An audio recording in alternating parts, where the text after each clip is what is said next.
Hey everybody, this is Hannah Fletcher with News by Muse. We are here at Universal Studios. We are on the reconstructed set of Jupiter's Claim, which can be seen in the brand new movie opening this Friday called Nope. Come with us and take a look.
What we're seeing here today at Universal Studios Hollywood is Jupiter's Claim, which is one of the most pivotal scenes from Jordan Peele's newest film, Nope.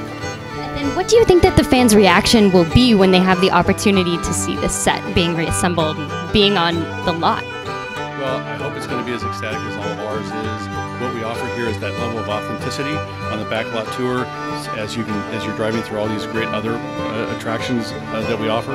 And here at Nope, it's no different. My final question to you is, how important was it for you to have this reassembled just in time for the release of the film?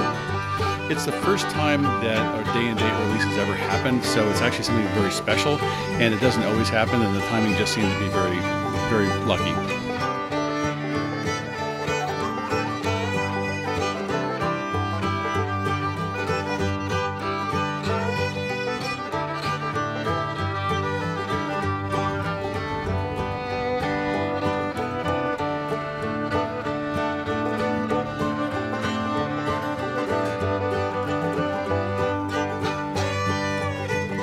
Experience seeing Jupiter's Claim on the world-famous Universal Studios tram tour this Friday.